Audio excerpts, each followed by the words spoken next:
Hello বন্ধুরা, আবার একটা নতুন রান্নার রেসিপি নিয়ে চলে এসেছি। কচুর তরকারি। কচুর তরকারিটা আমি কীভাবে রান্না করে দেখে আগে কচুটা ভালো করে কেটে নিয়েছি।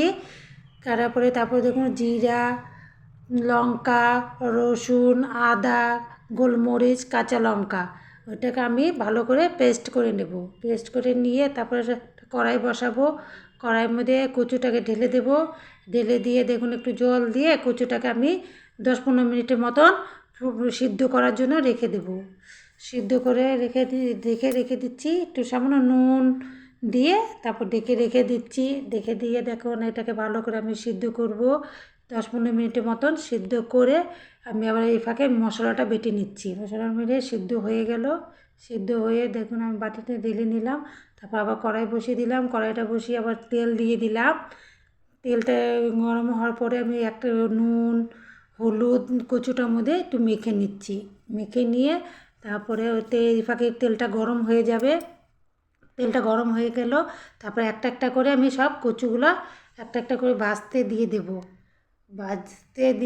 ভাজার পরে তারপর দেখুন একটা একটা করে ভাজা দিচ্ছি।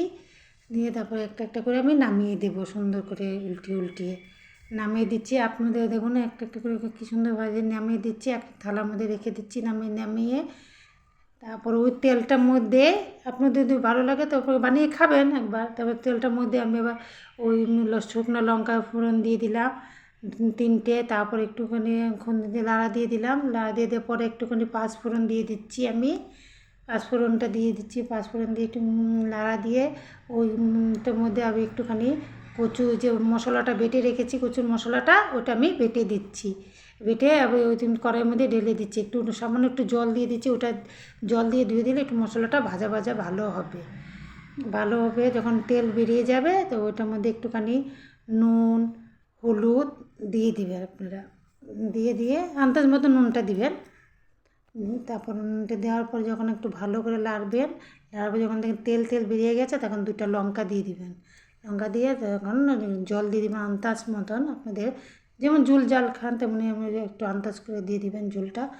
তারপর ঝোলটা লাড়ার পরে যখন উতলিয়ে উঠবে তখন আপনি কচুটা দিয়ে দিবেন।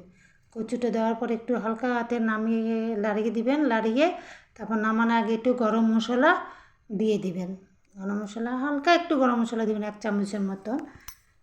যেমন গরম মশলা দিয়ে দিবেন। দিয়ে তারপরে যখন গরম মশলা একটু লাড়া দিয়ে তারপর আপনারা সুন্দর করে ওটা বাটিতে নামিয়ে দিবেন। সুন্দর করে বাটিতে নামিয়ে দেবেন। যদি দেখুন কচুর তরকারিটা কত সুন্দর হয়েছে। যদি আপনাদের ভালো লাগে একবার বানিয়ে খাবেন। লাইক করুন, ফলো করুন।